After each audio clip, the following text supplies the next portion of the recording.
Good afternoon or good evening, everyone.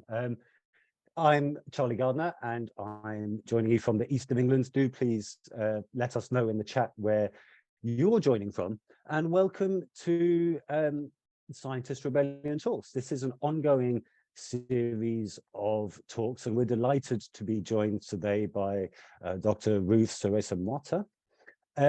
If you'd like to know more about Scientist Rebellion and you were late joining, Julia will paste a link to our link tree in the chat where you can find details of upcoming events and how to join your local group, as well as all our social media.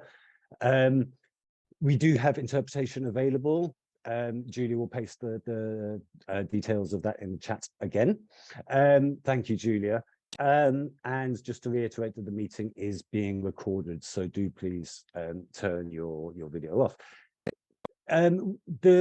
Today Ruth is going to talk for about 35 minutes, and then afterwards we're going to have a Q&A session. So please paste your questions into the chat, or use the raise hand function if you're comfortable doing so. We'll invite you to address the speaker yourself. If not, we can read your question if you'd rather just paste it in the chat. After that, at the end of the session, do please stick around until the end, because one of our colleagues is going to give us a brief presentation about our next set of global actions. Anda will speak to us about that.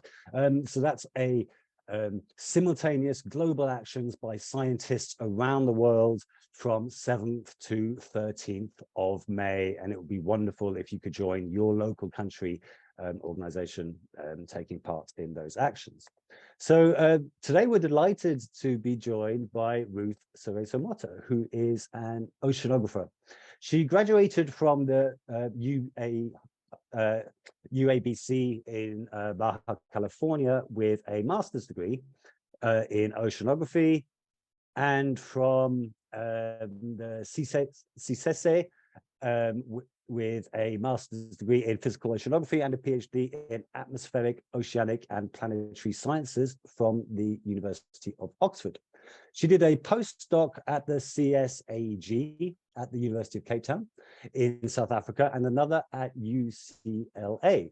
From 2012 to 2013, she was a professor at the Universidad Veracruzana, and in September 2014, she joined the Institute of Engineering at UNAM as a researcher.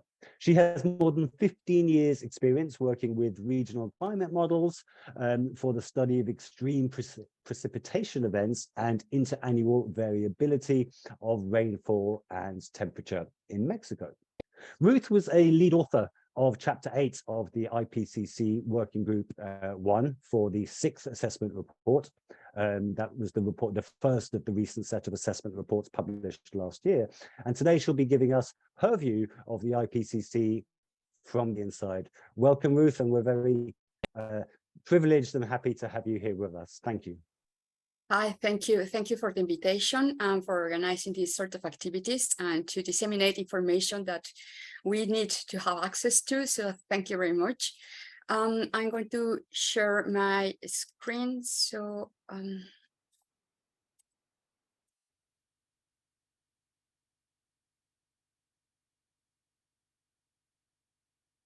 can you confirm that you're seeing the full screen? We can see that well, thank you. Thank you. Okay, so well, I just do this talk was originally thinking about providing information on the synthesis report, but I'm very much aware that most of you are already familiar with the key messages from the IPCC.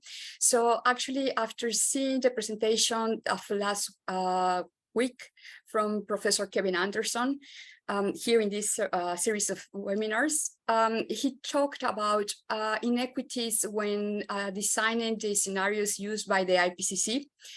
So I sort of want to continue talking about that. And if you haven't listened to the talk, you should. It's a really great talk, and it provides you with inside information on how the scenarios for the IPCC works. So before I actually get into the talk, I just want to make myself very clear. What I'm going to explain to you here is talking about inequities within the IPCC and inequities within the scientific world, but that doesn't mean that the messages that you can get from the IPCC are less valid or they are not true. There is a lack of representation. That's absolutely true. The system has to change within the IPCC, within the science world, within the world. It has to change, but it doesn't mean that the messages that we have been told for all these years they are less true. We need to reduce our emissions. We need to decarbonize the energy services. And we have little time to act, and we have to act now. But that doesn't mean that there are not systematic issues within the IPCC. And I'm talking about this not to discourage anyone, but actually, I hope that after this conversation, you will get encouraged to participate, because representation matters. And we need to acknowledge that there is a problem, because that's the only way to solve it. So first we need to talk about it. We need to acknowledge there is an issue, and then we can move forward. So I hope that at the end of this talk, that's the message that I want you to keep in mind. So how does the IPCC work? So I know that you already know what is the IPCC, but how this works is it's not as well known. At least I didn't know it before being actually part of the IPCC. So basically each cycle, we just finished last month. We got the last part of the report, that was the synthesis report, and with that the cycle was finished. So now the new cycle is going to start, and what happens in each cycle is that there is the selection for the new members of the bureau. So the chair, the vice chair, and the co-chairs for each working group. So if you don't know, there are 3 working groups within the IPCC, and each one have co-chairs and vice chairs. So once that the bureau is chosen, and is chosen because people nominate and country nominates people for the bureau, and then there is a system to vote, and the majority wins. So once that the new bureau is formed, there is a call to create the outline for the next assessment. So this call is a public call. Everybody that wants to participate, they can participate, and you have to nominate yourself through the focal point. Each country has a focal, well, most of the country has a focal point. Normally it's the Minister of Environment, or the Secretary of Environment, or any institution related to those. And so the nominations are sent back to the bureau. They choose the people for this first task, and they gather together, and the outline is created. And so the process is started. So after the outline for each of one of the reports is done, again, the bureau opens a call for all the people that wants to be part of the report, either as a lead author, or coordinator of lead author, or a reviewer. People who is interested, they have to send their nomination to the focal point. And this is important because this is the first obstacle that you may find. First, because not everybody knows who is the focal point in their own country. And then what happens is that after you send your nomination to the focal point, they make a selection of the profiles of the candidates to send to the bureau. And this selection is not always done based on experience or curriculum or credentials. Sometimes it's based on I don't like you, I like you, no, I don't want you to go. So, and sometimes they really they really obstaculize the process. But this is how it is done. This is an issue that is well known, that, for example, here in some countries in Central America, they didn't send some of the candidates. So I have to say that I'm the only Mexican for working group 1, and not only the only Mexican, I'm the only one from Central America. And that is not because there is not excellent researchers in the region. Is because in some countries within the region, the focal points decided not to send the applicants, or they sent applicants that they know, but they But when the bureau says, see the curriculum, they don't fit the profile to be chosen to be part of the IPCC. So representation, again, matters. There is some ways to go around the focal points. So some ways are you can be nominated through an international association like the World Meteorological Organization, for example, or some other international organizations. So that's one way to go around, and the IPCC knows this. So I hope that for this next cycle, they provide another platform for people to nominate. So this is not going to be an obstacle for people to take part of the reports. So once that the bureau have all the candidates, they would choose from those trying to and aiming to gender parity and geographical representation. And people who has experience in the IPCC, so they have been part of the IPCC already, and people who are new to this of the IPCC. For me, this was the first time, and very likely the last one. But what happens in reality is this. The graphics that I'm going to show you here, mostly they come from Carbon Brief. If you are not familiar with their work, you should, because they provide really good information. They have the data, they compile the data, they produce really nice iterative graphics, so you can have a whole idea and the whole picture of all this. So I'm just going to show you some of the graphics that they produced for this analysis that was titled How the Diversity of IPCC Authors Has Changed Over 3 Decades.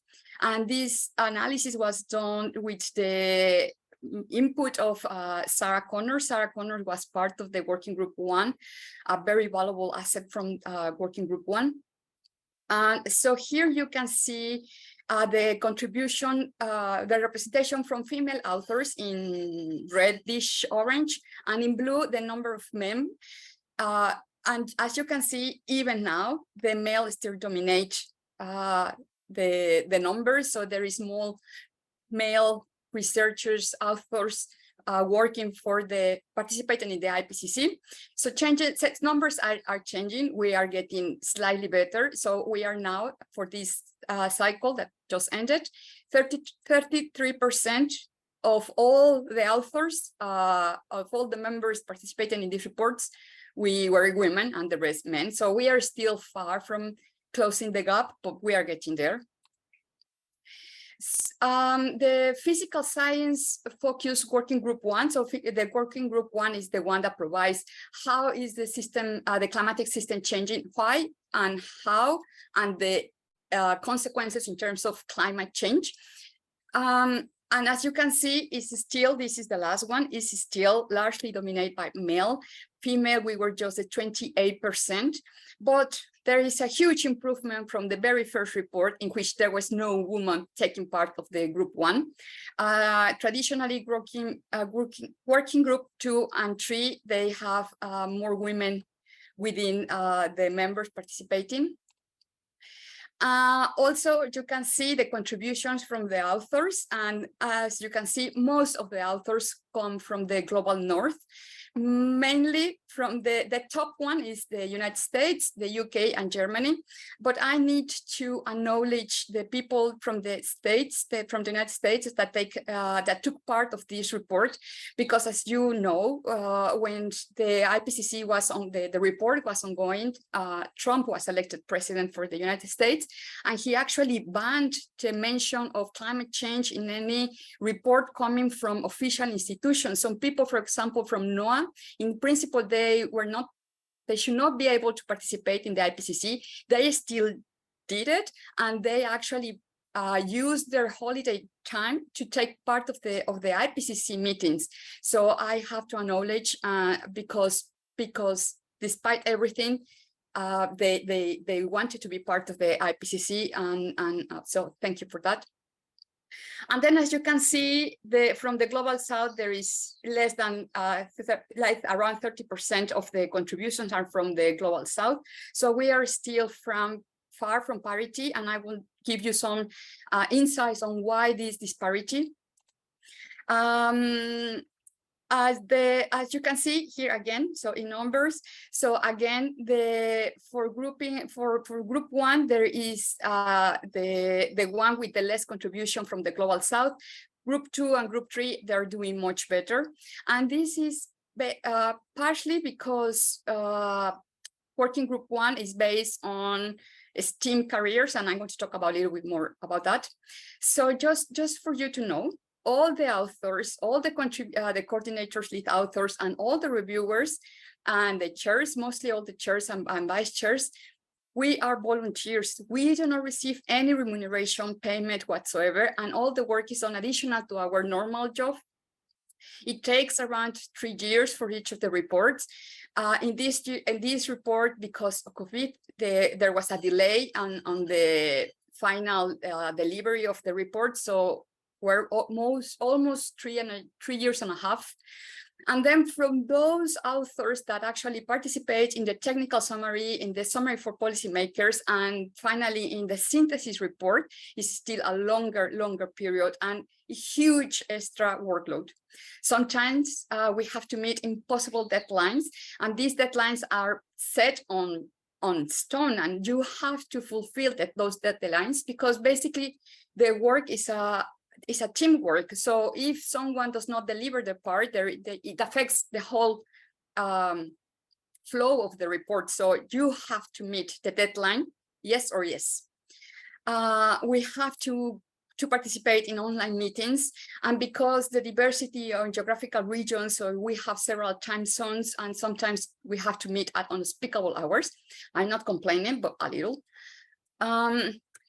And of course, if this is additional to our normal work, this is of course additional to housework that traditional rely mostly on women. So women have to carry the most of the heavy load in single mother household and in non-single mother household.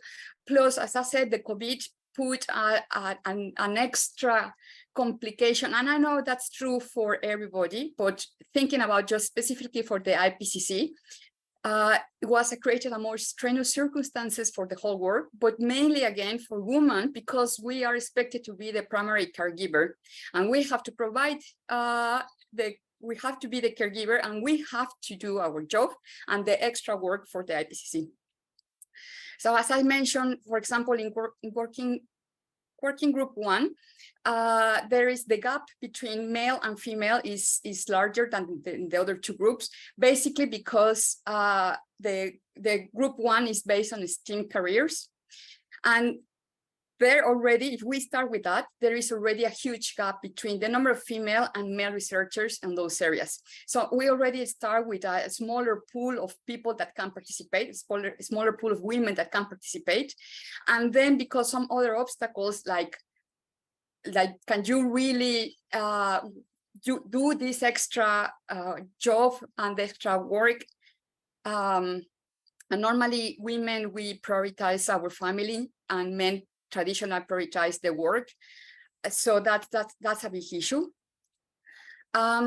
Being chosen as part of the IPCC can boost your career, but it not always happen, or it don't always have the same positive effect. For example, in my case, a couple of times, my supervisor told me that I shouldn't be part of the IPCC, that I should focus on publish, because I'm still building my career. So that was a big mistake. I don't regret it. And even if that means that I may jeopardize my job, I don't care. I wanted to be part of this. So despite everything, and I know that it sounds like a huge complaint, it's a very rewarding work.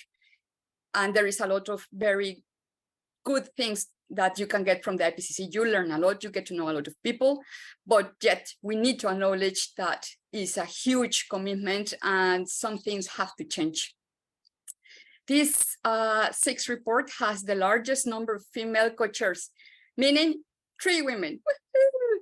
But the good news is currently, as I said, there is the election for the new bureau, and there are 2 women, not only 2 women, but 2 women from the Global South that were nominated to be the chair. So one is from South Africa, and the other, Deborah Jones and Thelma Crook from Brazil. Both of them great researchers, and I really hope we have our first chair women in the IPCC. Then how the IPCC works. So the IPCC does not conduct its own research. It assesses all the available evidence on climate change. So once that all the people are selected to be part of the IPCC, what we do is basically we review all the literature.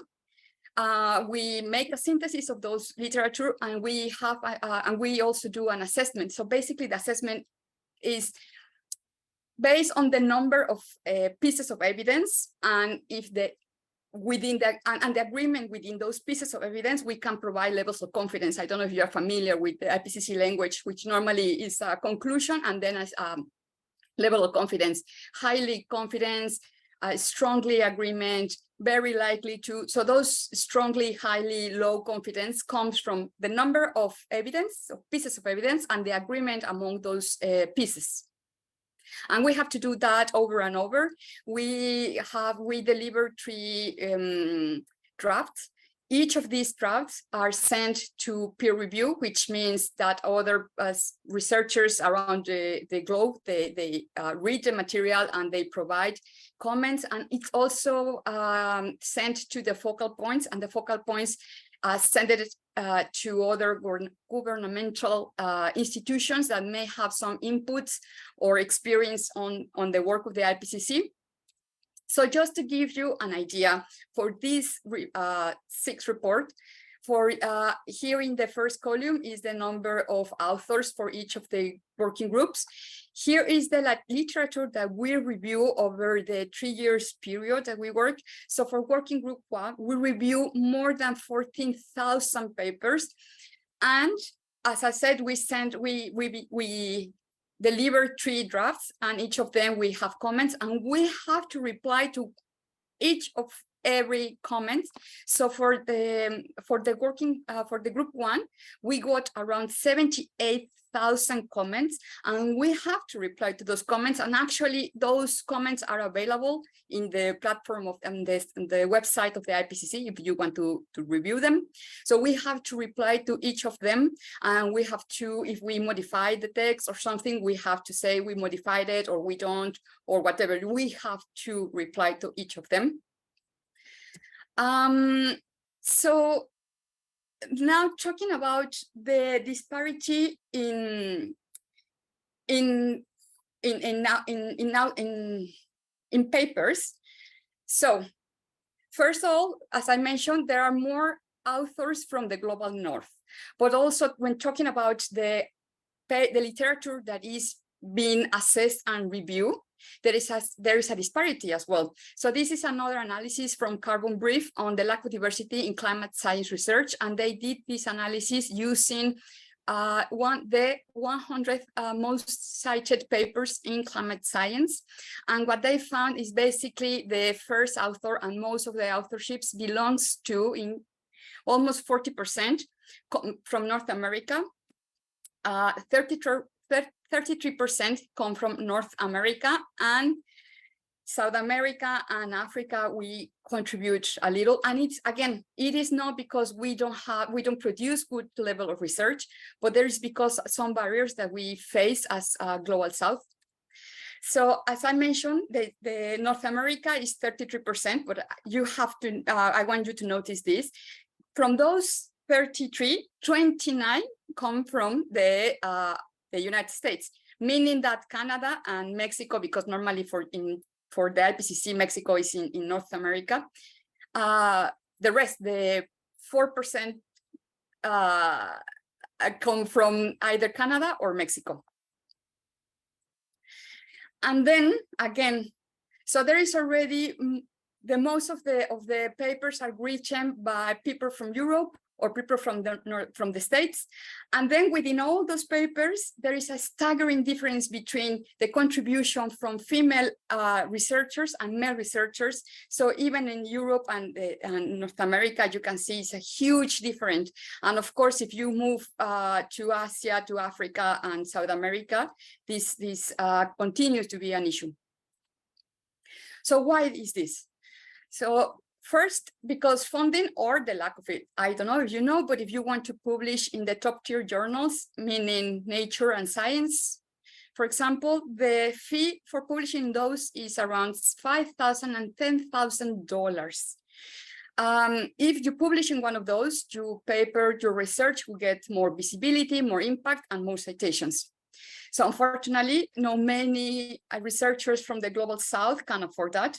And therefore, even if your research is as good as your colleagues from the North, you will not able to publish on those journals. You will have to publish in another ones. Not that they're not good journals, but definitely it's not Nature and definitely it's not Science. The second problem is language. So to be published in these journals, the paper has to be written in English. And in the way that the publication process works is you send your paper to X journal, and then the editor will choose some reviewers to review your manuscript. And sometimes within even reading the paper, just noticing your surnames, for example, in my case, I use an hyphen because I have two surnames.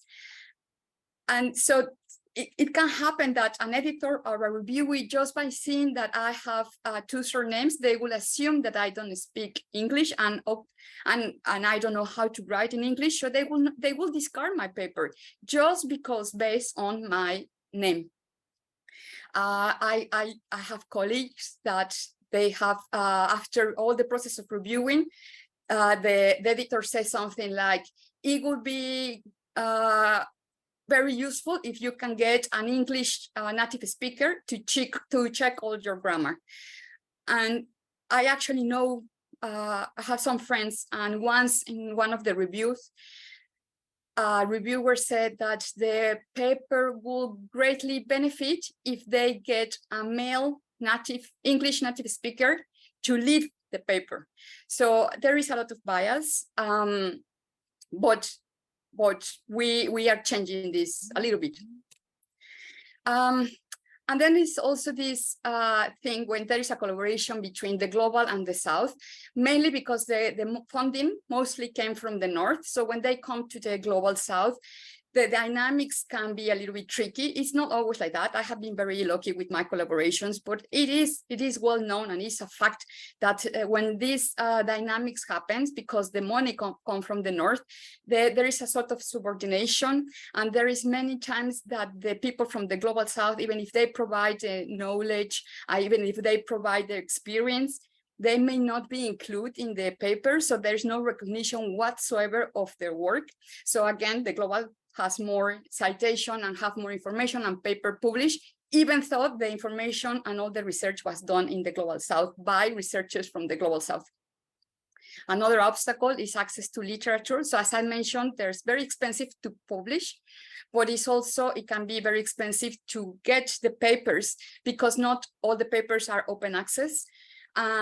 So if you don't have, your university does not have access to those papers, you cannot get all the information. You cannot then justify all your research, and then your paper will get rejected because you don't include all the references that normally you will be able to have.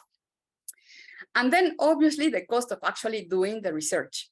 So it's not the same money that it gets from the global South. The funding is quite reduced. So there is a lot of barriers for the people from the global South, for the females in the global South to get their research done and then publish. And this problem is reflected on how the IPCC reports are written, because the IPCC is based on the available literature, and if the literature comes from the global North, from the global North, then it's a bias there in the information. And finally, as I said, there is a gap in STEAM careers. There is this phenomenon of leaky pipeline. So if you are not familiar with that, is that as you move in the pyramid as a woman, so there is, starting with basic education, there is already less women than men in basic. And if you move bottom up, then there is less women that actually finish a PhD. And once that you finish a PhD, that you actually are able to get a position within the academia. And once that you get a position within the academia, that you can actually reach the seniority enough to participate, for example, in the IPCC or to, you know, to promote yourself.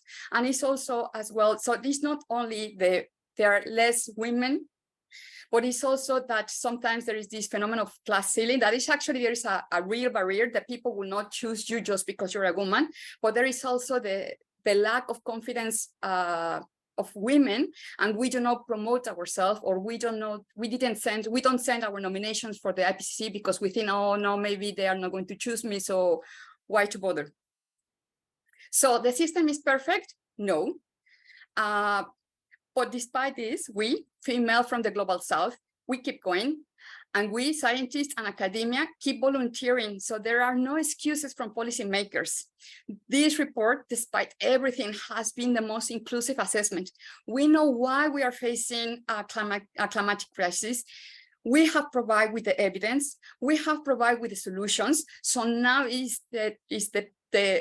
have to know how to, and you know how to do to prevent for this to getting worse, and we need to act now. So I just want to quickly share with you some of the key messages that probably you are very familiar with those, and if not, well, they are here. So it is unequivocal that human influence has warmed the atmosphere, ocean, and land, and that human activities are causing climate change, making extreme climate events like heat waves, heavy rainfall, and droughts more frequent and severe.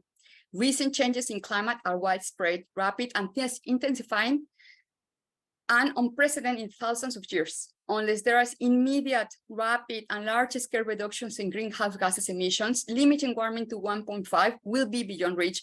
And we need to remember that 1.5 is not the goal, is the limit. And if we know now that if we go further, and if we go to 2 degrees, things will get worse. So we really need to focus on keeping it below 1.5. And as it is now, all the compromises from all the nations, we are far from that. We are actually above 2 degrees. So we need to keep pushing to the governments to take action and to commit really to reduce the impacts of climate change. There is no going back from some changes, like, for example, the increase of the sea level. That's going to happen. It doesn't matter what, but how much this will happen, it will depend on us on now. However, some changes could be slow and others could be stopped by limiting climate warming. The reductions of greenhouse gases will not only reduce the consequences of climate change, but also improve air quality. And there are several studies that are showing a correlation, a very strong correlation between pollution and diseases, not only respiratory diseases, but also Alzheimer and other mental neurological problems are related now as to pollution. So I mean, it's a win-win if we reduce our emissions. And as I said at the beginning, the idea of this talk started because the talk given by Kevin mentioned these disparities or inequity on the scenarios used by the IPCC, and how these scenarios are done assuming that there will be like an equal load for all the countries, and it will be the same, and everybody has to reduce at the same time the emissions and stuff like that. But because the actual assessment is done not only on the scenarios, but in the literature, we know, and the IPCC acknowledge these gaps and these inequities, and we know that the top 10% of the emitters of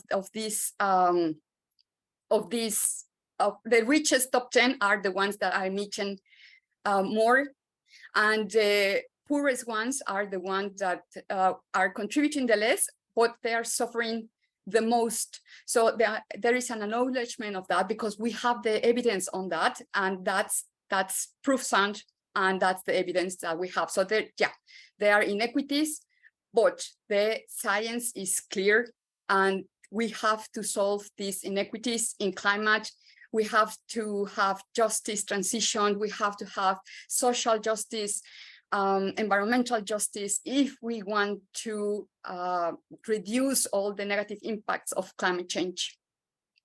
So we need international cooperation. We need to include traditional marginalized groups like women, youth, indigenous people, local communities, and ethnic minorities. They have to be now part of the solution. They have been for many years the ones that suffer the most. So they have to be now included in these decisions, because we are in the place that we are now. We are in this crisis because of the decisions that by the system that was created by the global north, by colonization, by extractivism. So we need to shift everything. We need to check the system, and we need to change the way that we consume, the way that we produce, the way that we eat. And there has to be justice between the bigger emissions and the ones that are contributing the less. So the window of time to act is closing, and we need to act now. And I want to finish with this. So I don't know if you have some questions. Thank you very much, Ruth. That was in equal parts fascinating and really quite depressing to hear that that the size of these inequities persists even after all this time, actually. If anybody does have any questions for Ruth, please do feel free to raise your hand and we can bring you onto the call to ask directly, or just and you can do that with or without your camera, or paste in the chat. In the meantime, Ornella has a couple of questions. Would you like to ask these, Ornella, or are you happy for me to read them?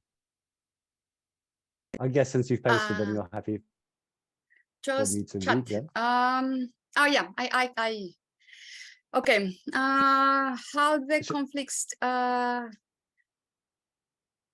okay, there is a question here. I'm just going to read it out loud for the ones that have no access to the chat.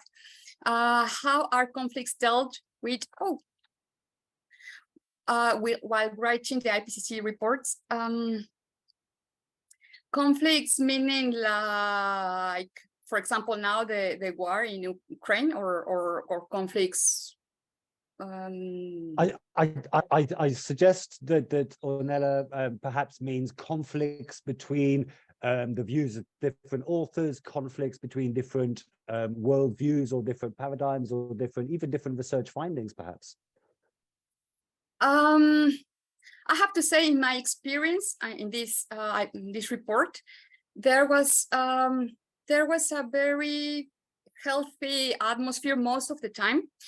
I think it became difficult at the very end because of the COVID. So we normally have 3 or 4 in-person meetings. So that means gathering all the 200 authors in one place.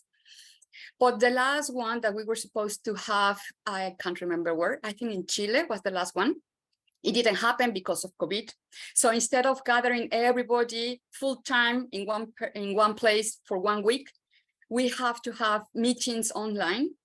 And for me, at least, was really obvious who was always speaking and who was always like leading the discussions. And that was very hard to actually make your voice listen and, to participate, because it was an ongoing discussion on the chat, was an ongoing discussion, like, talking. And it was really hard to follow in, because some of these meetings were at times that, at least for me, was one at 3 in the morning and the other one was at 8 in the night. So it was not the best of the solutions, but we have to do something because we have COVID and we couldn't do something else. So for me, that was the point in which was very obvious the people that always have the floor and was able to be more assertive and to discuss and to guide the discussion. But before that, I think was very inclusive. IPCC is a very democratic place, for the better or for the worse. So voice has to be listened. So you just need to find your voice. And I think because we have, for group 1, we have Valerie as a co-chair, and we have Carolina Vera as well from Argentina chairing. we women, we were encouraged to talk, and we women from the global south, we were encouraged to talk. So I think that that promoted some sort of equality. Thanks. So that some of what you said there actually about issues with different time zones and things leads to a question which Yael has asked in a direct message. And they've asked, is there a GoFundMe to pay for female IPCC scientists from the global south, or could there be one? And I'd like to expand this actually to a bit of a broader, a more general question. So many of the barriers to participation that you talked about are more systemic barriers across academic institutions, I think. Some of them may be more specific to the IPCC. What do you think can be done to help overcome these barriers, particularly for women and authors from the global south? Is remuneration a possibility, for example? That I don't know, because the point of volunteer, of being a volunteer in your work, is because then you avoid a conflict of interest. Like, let's say if I've been paid for doing this, then people, the climate deniers, or they will argue that I say what I say not because of the science, but because I was paid, so I have an agenda. So that's the reason behind why not to get a remuneration for this. So I don't know how you can get, maybe it's a neutral funding or something like that, but it has to be very transparent, the origin of this funding. So I don't know if that's an option. I have to say, we don't, well, nobody gets a remuneration, but there is a funding for traveling expenses. So from the global south, so all the participations, all the meetings, the 3 meetings that I participate in, the travel was paid by the IPCC. So I don't know if there is a way to get a larger funding so you can get some extra, some sort of remuneration. I don't know how to solve that without creating another problem on trustability of the results, for example. So I just want to be very clear. I know that I paint a very dramatic picture, and the struggle is real, I mean, but I do hope that more women participate, and because representation matters, because it's not the same. Even we know now that the impacts of climate change are everywhere, and we are having extreme events everywhere, but it's not the same a flooding in Central America that flooding in Germany. We don't have the same resilience to recover from that. So representation matters. How climate change affects us from the global south, how climate change affects women, because women, we are traditionally more vulnerable to climate change because of what I tell you already, because we don't have access to education, because of the traditional roles that are imposed to us, so we are more vulnerable. So representation matters. So we need to make our voice to be listened. They have to listen now. So I don't know, I think we just have to nominate, and we have to keep fighting for our voice to be listened. Thank you. So there's been a comment to the question from Alessandra de Castro in Mexico. She says that you've inspired her hugely, and then she's asked a question, but it is in Spanish. Can I ask you to translate the question for us, please, before answering? Yes. Just let me find it.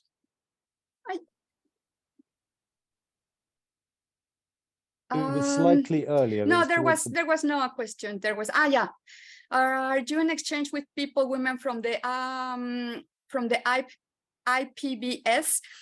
No, directly.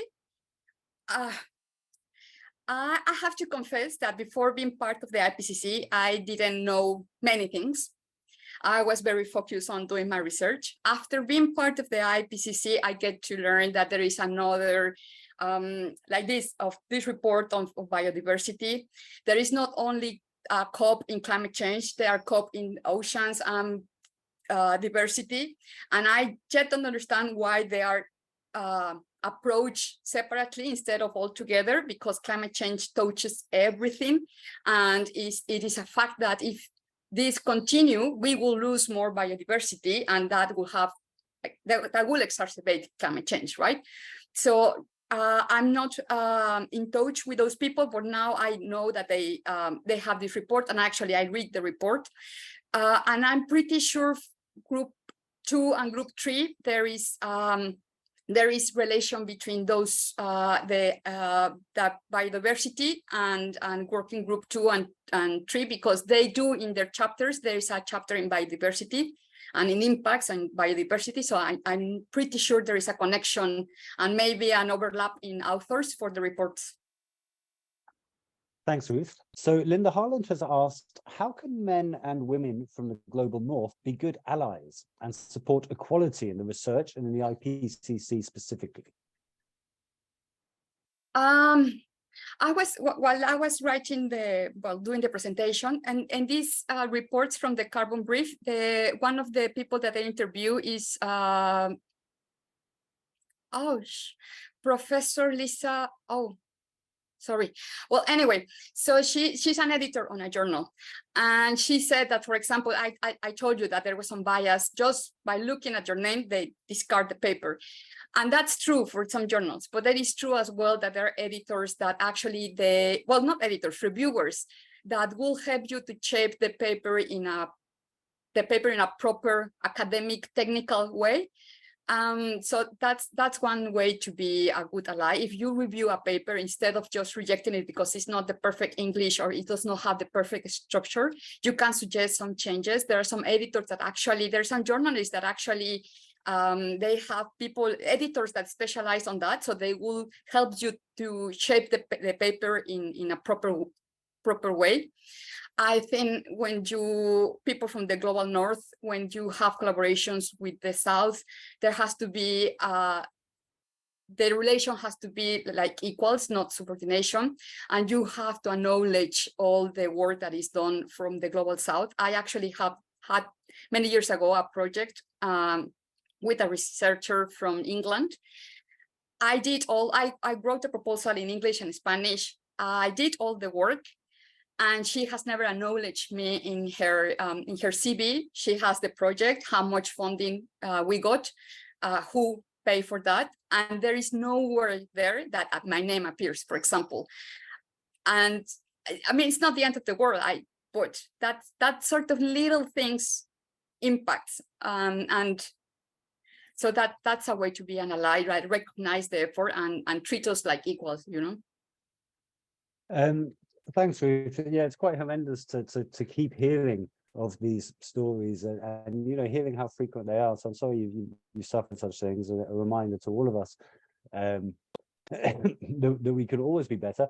I'd just like to finish, if I may, unless anyone has any other questions. I'd like to finish with a question that I think is very close to the hearts of many of us in Scientist Rebellion, and that's that you know, much of the IPCC reports, in the extent to which they provide guidance for what needs to be done, that guidance is almost always for governments, of course, because governments are the entities that hold all the strings and make the rules of the game that the rest of us play by. So the advice is for governments, and that's great. However, this isn't the first assessment report, it's the 6th assessment report, and governments have shown themselves very, very clearly to be unwilling to follow the advice the IPCC has given for the most part, and you know, for various reasons. So that leaves us in a tricky position as scientists. We do our research and we communicate our research in the format of the IPCC because we want the governments to implement them. If the government is unwilling to do so, where does that leave us as academics and researchers, and what can we do as individual researchers and as collectives of researchers to ensure that science-based policies does follow? Ooh, that's the $1 million question. Well, I can speak by myself. As I said, I did complain a little bit about the IPCC and how hard it was, but at the same time, I don't regret it, and I'm very thankful for being part of this because of that, because my participation in the IPCC, I have given a lot of spaces to talk about this. I have been invited to the news, so and stuff like that. I have been recently invited to provide some material for senators. That's the word. Well, anyway, high-level people in the government. And I don't think if I wouldn't be part of the IPCC, I can be part of those. So that's my little contribution. So I think the least that we can do is to provide information to whoever wants to listen it, to any space that is provided. So I have been invited to give, I don't know how many talks, and I always say yes, because I promised myself that I will do what was in my hands to stop this. And the only thing that I can really feel that I can do is to communicate and communicate until they are tired to listen to me, and until they change the system. But I think that the change has to come as well from ourselves. We need to change how we consume, because if we keep demanding in the same proportion, nothing is going to change, because what it is now, mostly from the rich people, they want to keep the same, status quo, but now with renewable energies. And now renewable energy demands materials like lithium that they came from Africa and from Latin America. So we will have again extractivism activities and colonization because of the lithium. So we need to change how we consume, and we need to be informed, and we have to demand from our governments to at least acknowledge the problem and to do something. And the only way that we can do that is to keep to get information from trustable sources and to disseminate it as much as we can. Brilliant, thank you. I think we can all agree with that, that passionate call to arms, and that is something that all those things you mentioned are things that we can all do. Just to end this meeting, Anda is going to take the floor and speak to us about something additional that we can do that's coming up, and I hope you'll be persuaded to join Scientist Rebellion for that. Thanks for joining us, Anda. Right, so I will take over now a bit. Yeah, thank you, Ruth, for this, for raising awareness regarding gender inequality in academia, and regarding global North versus global South inequalities in academia as well. Yeah, this is also what we stand for in Scientist Rebellion, and I'm gonna take just 5 more minutes to talk about our next campaign. I will share my screen. Right. Do you see? That looks good, Anda. Great. All right. So the next campaign is going to start in May, 7th of May until 13th of May, under the slogan, "The science is clear." Yes, we have seen that the final IPCC report has almost passed unnoticed by the media. It has been in the news for 1 day, and then people went on with their business as usual lifestyle, and the world leaders continue to ignore the science. And that's why in this May, thousands of scientists across the world will take direct action, will be loud, will be into the streets with a message: the science is clear. Right, so a bit of background. We know that we are at 1.2 degrees Celsius of global warming. We know that this is caused mainly by greenhouse gas emissions from human activity. We know we are about to cross climate tipping points that are irreversible and have a domino effect. We know that the climate catastrophes are increasing. They are happening right now, and it will only get worse and fast.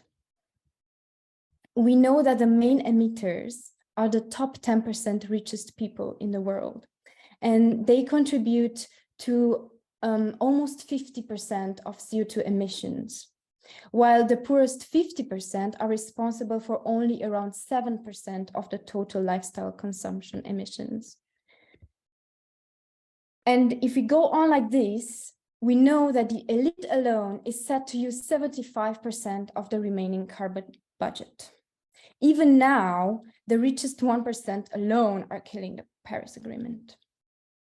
We know that the GDP growth is strongly associated with material footprint and CO2 emissions. And this newest Oxfam report showed that the richest 1% gained about 63% of the new wealth created within only 1 year between 2020 and 2021 in a time of crisis. It means that GDP growth only profits the rich, and even in this economic system, the gap between the rich and the poor is still increasing instead of decreasing. And from this report, we also know that the tax rates for the rich have been decreasing over the last decades, which kind of explains the tax haven that benefit the rich. And they say that a tax of up to 5%, only 5% on the world's multimillionaires are enough to lift 2 billion people out of poverty. We know that low-income countries are the most affected by the climate crisis, and they have been the ones to contribute the least, of course. We know. So what are we waiting for? We must act now. We as scientists and academics, we represent the most trusted institutions, and we cannot sit idly any longer. We cannot just sit down and continue writing papers.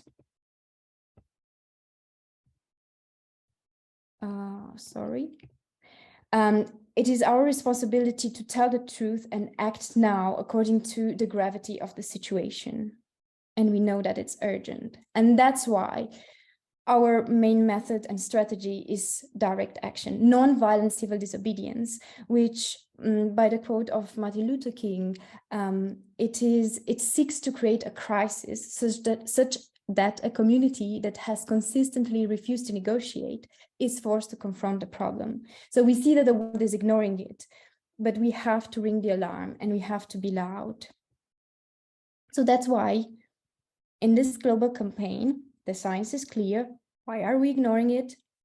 We have two main focuses. The basic one, energy transition. We need to phase out fossil fuels.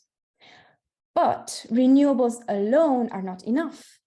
If energy demand will continue to increase and mineral resources demand will also increase on a finite planet, this is not enough. As we talk about energy transition, we also have to talk about economic transition or wealth redistribution. This means downscaling the economy in rich countries. And this also means that the rich or the polluters must pay for a just energy transition in low-income countries and for loss and damage repair that is needed urgently right now in most affected areas. So how do we do that? By going to the roots of the problem. We have to stop new oil and gas that drives extractivism. And we have to push for policies that heavily tax the rich in order to reach global equity. And we also have to do strong social transformations, such as reducing energy demands and reducing consumerism. Shall we sanely reduce ourselves now, or shall we continue to encourage the climate to kill and brutally force reduction? This is the most important question of our time, and I think we know the answer. So that's why this May, thousands of scientists from all around the world will hold actions in their regions. We have more than 32 countries around the globe with scientist rebellion groups, more than 1,000 members. If you don't find your region or your country, please start your own group. You can join our global induction meeting every Monday. And please follow and support us on social media to be updated about the campaign. And go to our new website, scientistrebellion.com, It is really fresh. We have the page with the campaigns, and just check the Science is Clear campaign. And hope to see you in the streets. Yeah, thank you very much for your attention. That's all. Thank you so much, Anna, for that very compelling argument. And I hope that many of you will join us in the streets this May. For many of us, joining Scientists Rebellion has been, you know, a life-transforming thing in the most uplifting way. So please join us. I really do think this is the best hope we have. So thanks, Anna. Thanks, Ruth, for joining us with that fascinating, if you know, in many ways, very worrying talk. And thank you to the translators, to Ornella and Julia, our backroom team. Please, Ornella has pasted again the link tree in the chat, to which you can find links to all resources you need for Scientists Rebellion. Do please join an induction. You can also, on our website, you'll find the details of the next talk in the Scientists Rebellion Talks series. So do please look out for that. And thank you very much for your questions and your participation. We look forward to seeing you again very soon. Bye, everyone.